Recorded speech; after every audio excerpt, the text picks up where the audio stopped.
የአይምሮ እንከን ሳይደርስበት አይቀርም ተብለዋል። ስለዚህ በዚህ ጉዳይ ሚኪ ከእስር ቤት እንዳይወጣ ነው የታገተው።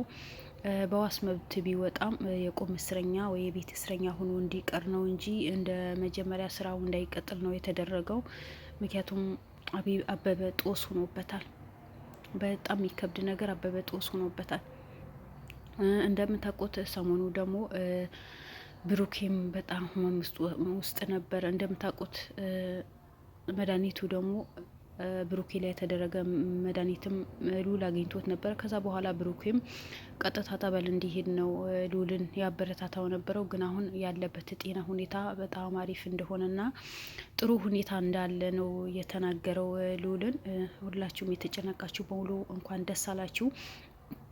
በዚህ አጋጣሚም እንኳን ደስ አላችሁ። በጣም ትልቅ ሰፕራይዝ አለ። እሱም ደግሞ ድርጅቱ ሙሉ በሙሉ እንደተዘጋና ሙሉ በሙሉ ተዘግተዋል።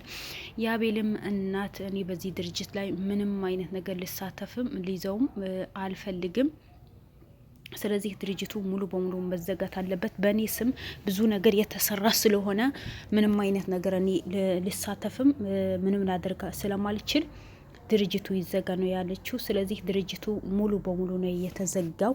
እንኳን ደስ አላችሁ። እነዚህ ጀግኖቻችን ተያይዘው አንድ ለአንድ እጅ ለእጃቸው ተያይዘው አንድ ላይ ሆነው ድርጅቱ ለማዛጋት ሞክረዋል። እዛ ድርጅት ውስጥ ያሉ ሰዎችስ እንዴት ሆኑ? ምን ላይ ደረሱ? ምክንያቱም እንዳለ ከክፍለ ሀገር የመጡ አዲስ አበባ ወይ ዘመድም ያላቸው ይሆናሉ፣ ዘመድም የሌላቸው ይሆናሉ። አዲስ አበባ ብዙም ማያውቁ ሊሆኑ ይችላሉ። እነዛ ሰዎች ገና ብዙም ትልቅ ሰዎች ስላልሆኑ ገና ልጅነት ስላለባቸው ልዑልም በበኩሉ ስራ አፈላልጎ እንዲገቡ አድርገዋል። አቤልም እንደዛ የበኩሉ ወጥተዋል። ማለት ድርጅቱ ሲዘጋ ሌላ ሰዎችስ እንዴት ሆኑ ብላችሁ መጠየቃችሁ ስለማይቀር ነው ይሄ ነገር የተናገርኳችሁ። እያንዳንዱ ነገር ቦታ አድርገው ነው ድርጅቱ የዘጉት እና እንደዛ ተደርጎ ነው ድርጅቱ ሙሉ በሙሉ የተዘጋው። ስለዚህ በአሁን ሰዓት መኮንንን በቅርብ ወደ ኢትዮጵያ እንደሚመጣ ነው ሰፕራይዝ የተደረግ ነው። እሱም መጥቶ ምን እንደሚያደርግ አይታወቅም። ምክንያቱም እዛ ሀገር ላይ በዛ ድርጅት ላይ እጃቸው ያለበት ብዙ ወጪ ያደረጉበት በሙሉ ቁም ስቃይ ያሳተውታል። ሐኪም ቤትም ደግሞ ከባድ ህመም ውስጥ እንደሆነና በየጊዜው ሐኪም ቤት እንደሚመላለስ ነው ኢንፎርሜሽን የደረሳቸው። ስለዚህ ከዛ አንጻር በሙሉ እዛ ሀገር ላይ ብዙ ስለተሰቃየ አገር መምጣቱ አይቀርም ነው የተባለው። እኔ በጣም ደስ ብሎኛል። አበበን በዚህ ልክን ምንም አያቅም ማስታወስም አያቅም ስለተባለ በጣም ደስ ብሎኛል። ያማል አውቃለሁ፣ ግን ደስ ብሎኛል። ምክንያቱም እሱም በሰው ህይወት ላይ እንደዛ ነው የተጫወተው። የሰውን ህይወት ምንም ሳይመስለው እንደፈለገ የዘለለ ዘበኛ ሆኖ ገብቶ የሰውን ህይወት ያልሆነ ስራ እንዲሰሩ በስራቸው ጠንካራ ሆኖ ለእውነት የቆሙ ሰዎችን ወንጀለኛ ናችሁ ተብለው እስር ቤት እንዲገቡና እንዲታሰሩና ጭንቀት ውስጥ እንዲገቡ ነው የተደረገው። እሱ ባደረገው ድርጊት ነው ዛሬ ብሩኬ እንደዚህ በሽተኛ ሆኖ ቤት ውስጥ እንዲሆን ከስራው እንዲርቅ ያደረጉት።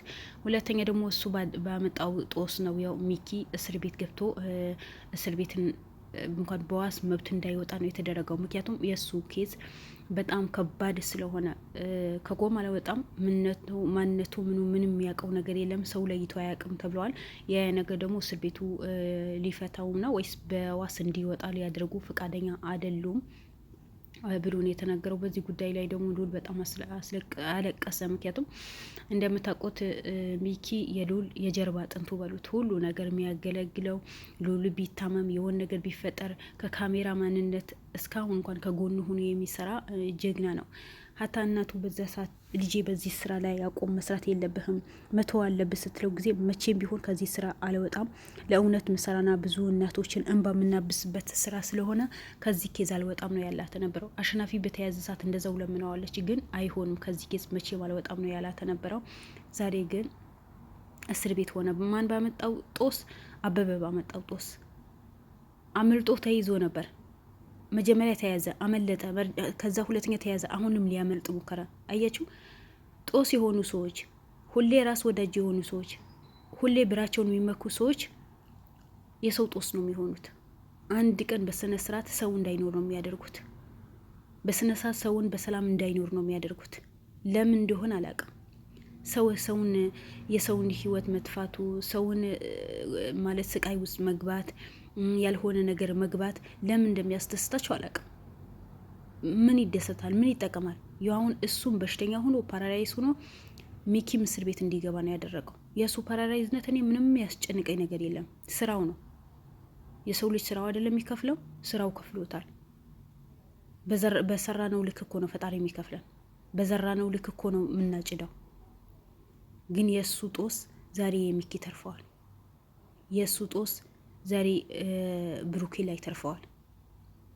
የእሱ ባደረገው ጦስ የሉል እናት ላይ ደርሰዋል። የሉል እናት ፈጣሪ ባይደርስላት ኖሮ ዛሬ አብዳ መንገድ ለመንገድ ልትወጣ ነበር፣ ወይስ ሐኪም ቤት ነው የምተኛው የነበረው።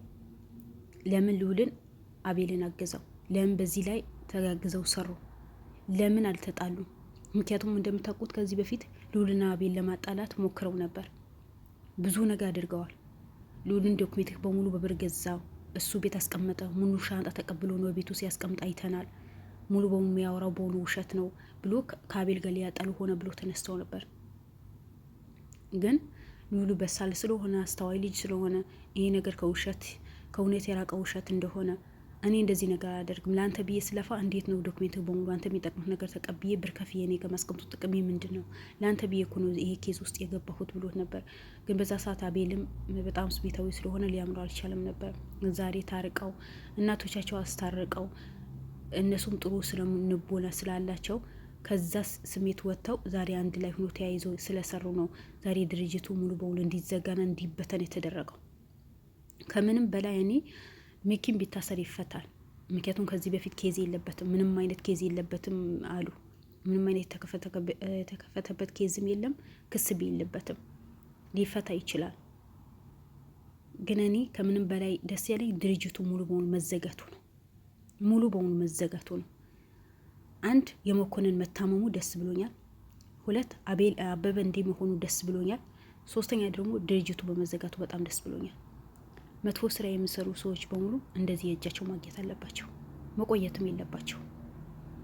ለምን የትውልድ በሙሉ በዛ ላይ ገና ብዙ ነገር የሚሰሩ ወጣቶች በሙሉ ናቸው መጥፎ ነገር እንዲገቡ፣ ሴጣን አምልኮት እንዲያመልኩ፣ አገራችን ላይ ያልተለመደ ነገር እንዲያደርጉ ነው የሚገፋፏቸው ነበረው።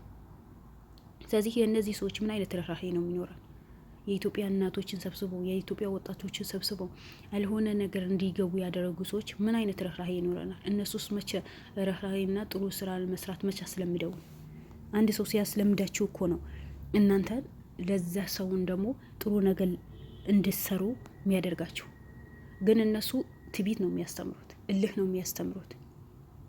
ጥሩ ነገር የሚያስተምሩ ነገር የለም። ሀት እንኳን ሲያዙ እኮ በስርዓት አያወሩም። ከኛ በላይ ማን አለ? በዛ ሰዓት እኮ ምን እንዳወራ እኮ እያንዳንዱ እናውቃለን።